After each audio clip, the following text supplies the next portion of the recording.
ผู้ฟังกำลังให้เกียรติรับฟังสถานีวิทยุเจียงใหม่มหานคร FM 107.25 เมกะเฮิรตซ์อันดับต่อจากนี้ไปเจิญอู้จ๋ากำเมืองกับดีเจคำเพชรเจ้า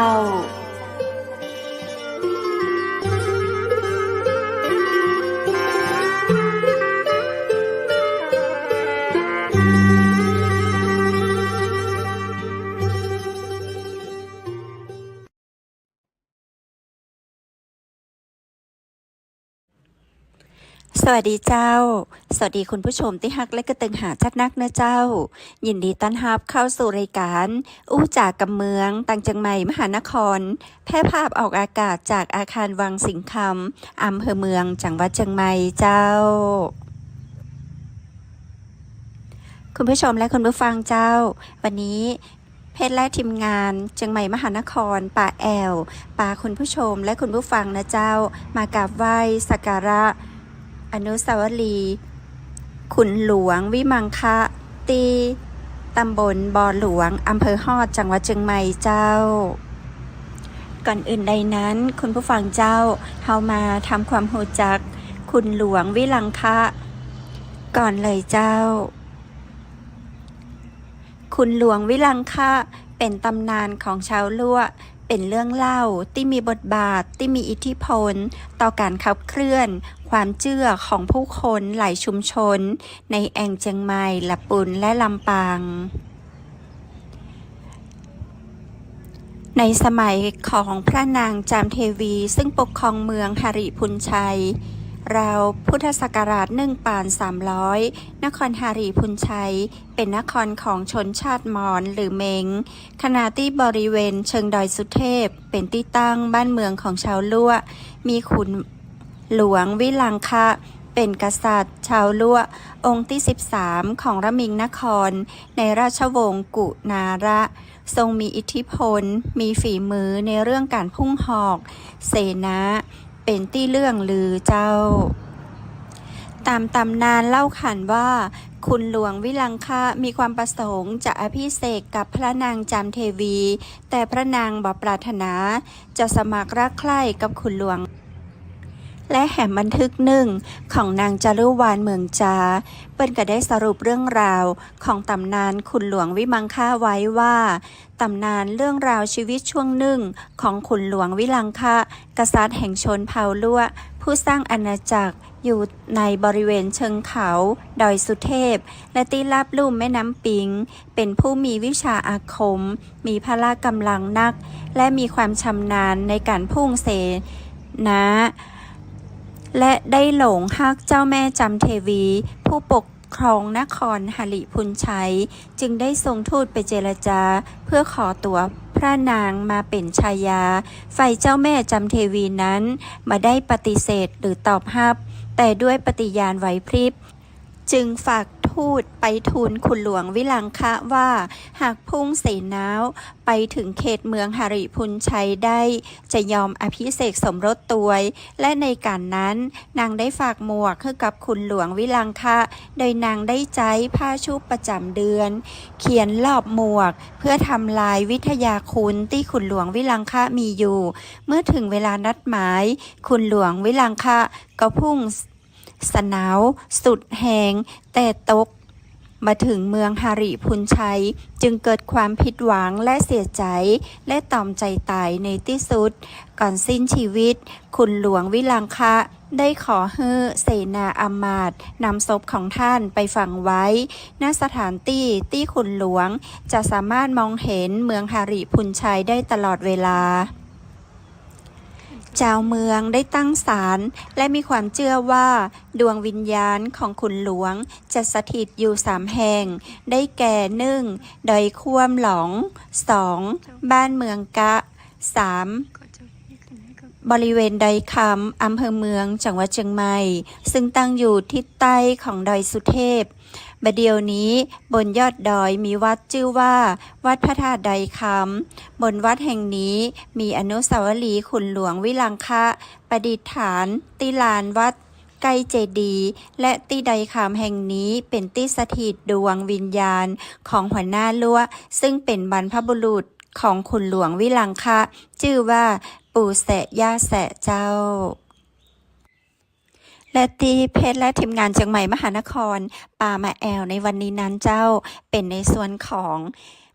อนุสาวรีย์ขุนหลวงวิมังคะตีเทศบาลบ่อหลวงนะเจ้าอยู่ใกล้ศูนย์บริการคนพิการอำเภอฮอดจังหวัดเชียงใหม่เจ้า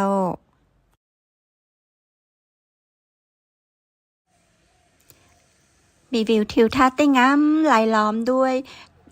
ภูเขาแล้วก็ต้นสนนะเจ้าทิวเขาที่มีบรรยากาศที่ดีตัวยในส่วนนี้เนาะเราก็จะเห็นว่ามีนักท่องเที่ยวเดินทางมาอย่างต่อเนื่องตัวยนะเจ้าวันนี้ทีมงานเฮาป่ามากราบไหว้พ่อขุนหลวงวิลังคะนะเจ้าหามายากนะเจ้าท่านใดที่อยากมาเกาะสามารถตั้งพิกัดเนาะจะพิมพ์ GPS ว่าขุนหลวงวิลังคะบ่อหลวงนะเจ้าตำบลบ่อหลวงอำเภอฮอดจังหวัดเชียงใหม่นะเจ้าหามันยากเพราะว่าจะเลยสวนโสนมาน้อยเดียวนะเจ้าเนาะเจ้าบริเวณรายล้อมของอนุสาวรีย์พ่อขุนหลวงวิลังคะแห่งนี้นั้นก็จะมีบรรยากาศที่ดีนะเจ้าลานกว้างขวางนะเจ้าของเทศบาลตำบลบ่อหลวงที่บรรจัดไว้เนาะ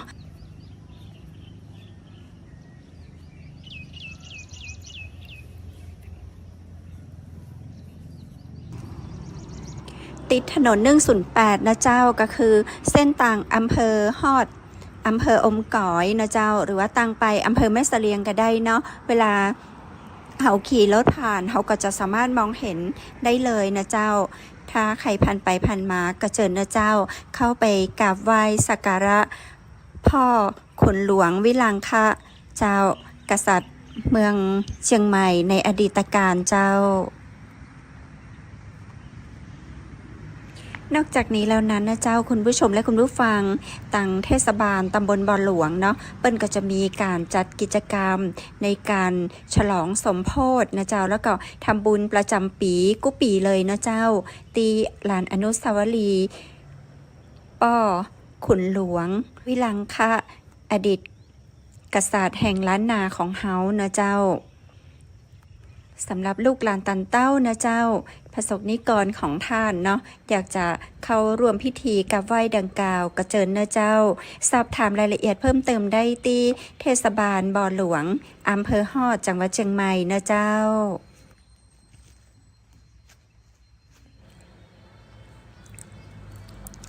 คุณผู้ชมและคุณผู้ฟังเจ้าถ้าวันนี้นะเจ้าข้าเจ้าและทีมงานจังใหม่มหานครป่าแอลป่าพอป่ากอยนะเจ้าอู้บรรยายไป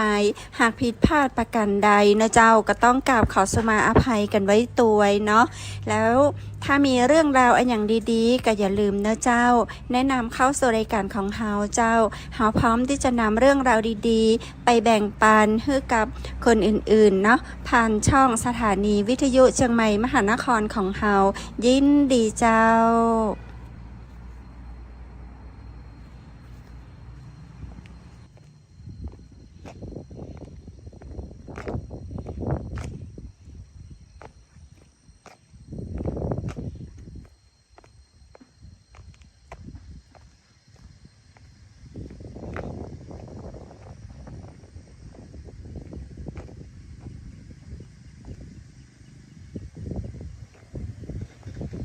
วันนี้ทีมงานเชียงใหม่มหานครเฮาขอขอบคุณตังเทศบาลบ่อหลวงอำเภอฮอดจังหวัดเชียงใหม่เช่นนักนะเจ้าท่านใดที่อยากจะมาแอลนะเจ้าก็สามารถติดต่อสอบถามรายละเอียดเพิ่มเติมก่อนก็ได้เนาะที่เทศบาลบ่อหลวงอำเภอฮอดจังหวัดเชียงใหม่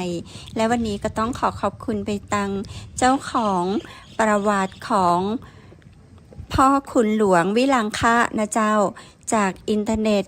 วรรณกรรมขับขานล้านนาเจ้า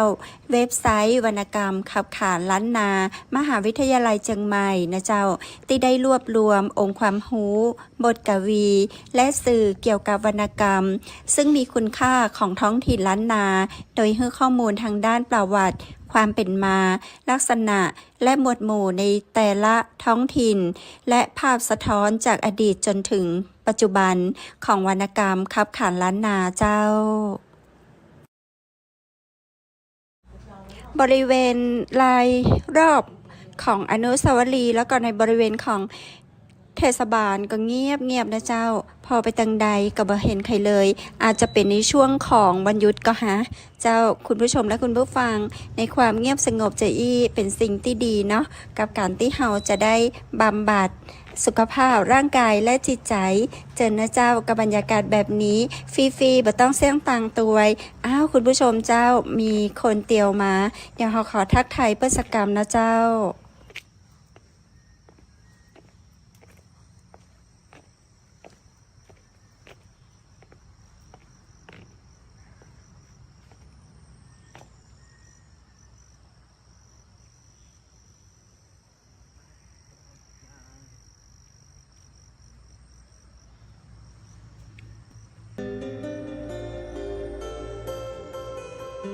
สวัสดีค่ะทำอะไรที่นี่คะอะไรครับทำอะไรที่นี่คะ อ๋อบางของต่างๆเนี่ย อ๋อ ต้นไม้อันนี้ ดูแลที่สวยๆนี่เหรอคะอ้ายวันเจออย่างเจ้า ครับชื่อผมชื่ออะไรมากลุงจันครับ ลุงจันอ้าวลุงจันทำหน้าที่ดูแลสวนงามๆสีเขียวนี่นะเจ้าลุงจันทำงานที่นี่มาเมินหรือยัง อ๋อมันได้5 ปีแล้วครับ 5 ปี 5 ปีค อื รับ มเดิมลุงจันเป็นคนที่ไหนเจ้า เป็นคนเทศบาลตำบลโบราณนี่ครับอยู่โบราณครับแต่ว่าบ้านอยู่ไม่หลายใต้ครับ แม่ไรใต้แต่ก็อยู่ตำบล ตำบลโบราณครับ เจ้า อันนี้เราอยู่ที่เทศบาลมั้งคะเจ้า เทศบาลชื่อ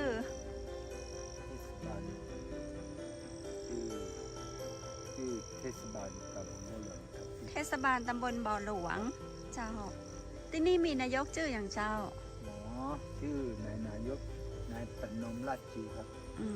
เจ้าอ่ะขอบคุณเจ้า ตามนั้นก็ครับ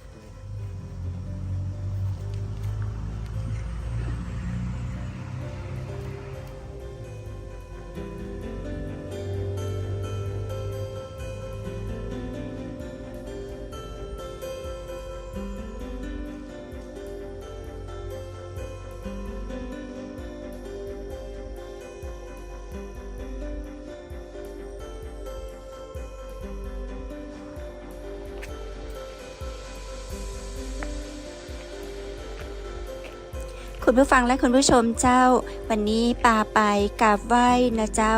อนุสาวรีย์พ่อขุนหลวงวิลังคะตีบ่อหลวงอำเภอฮอดจังหวัดเชียงใหม่นะเจ้า วันหน้าทีมงานเฮาจะปาไปตังใดแหมอย่าลืมติดตามชมและติดตามฟังนะเจ้า กู้วันจันทร์จนถึงวันศุกร์เวลา20 นาฬิกา 10 นาทีจนถึง21 นาฬิกานะเจ้า กู้วันจันทร์ถึงวันศุกร์ตังสถานีวิทยุเชียงใหม่มหานครนะเจ้า และคุณผู้ชมคุณผู้ฟังท่านใดที่มีเรื่องราวหยังเนาะอยากจะแบ่งปันให้ได้หูได้หานกันเจิญเจ้าเจิญห่วมรายการอู้จากกำเมืองตังเชียงใหม่มหานครนะเจ้าซึ่งมีไลฟ์ทางเพจเชียงใหม่มหานคร Facebook เชียงใหม่มหานครและดูย้อนหลังได้ตัง YouTube เชียงใหม่มหานครเจ้าติดต่อสอบถามเพิ่มเติมหรือห่วมรายการได้นะเจ้าตี092-262-5244ติดต่อดีเจอ๋อนะเจ้าวันนี้ข้าเจ้าดีเจคำเพชรและทีมงานเชียงใหม่มหานครปาแอวนอกสถานที่คงต้องลาคุณผู้ชมและคุณผู้ฟังเต้าอี้ก่อนละเนอร์ขอขอบพระคุณท่านพระอาจารย์รัตนยาโนจากพุทธอุทยานสวนบุรณะลักธรรมตำบลแม่แลมอำเภอแม่ริมจังหวัดเชียงใหม่คุณผู้ชมคุณผู้ฟังท่านใดสนใจขออุปกรณ์ฝึกเรียนสมาธิได้นะเจ้าติดต่อได้ที่098-0364-744ได้กู้วัน8 โมงเมื่อเช้าถึง4 โมงเมื่อแลงขอบคุณผู้สนับสนุนรายการแสงประเสริฐโภชนาบริการจัดอาหารโต๊ะจีนสากลบริการทั่วไทยระดับ5 ดาวโทรจอง0904658589ขอบคุณโรงแรมแม่เสลียงเวียงงามเปิดบริการตลอด24 ชั่วโมง053-621-444ขอบคุณน้ำผึ้งแท้น้ำผึ้งตราสารวิน น้ำผึ้งจากธรรมชาติ โทรสั่งได้นะเจ้า 0826166889 วันนี้ขอขอบคุณชุดพิธีกรหญิงจากร้านผ้าพื้นเมืองชุดไทยใหญ่ ท่านใดสนใจ 0987739789 จำหน่ายปลีกและส่งทั่วไทย และวันนี้ขอกราบขอบพระคุณคุณผู้ชมและคุณผู้ฟังนักๆนะเจ้า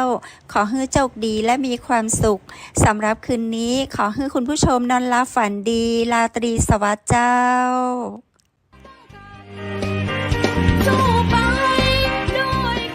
สถานีวิทยุเจียงใหม่มหานคร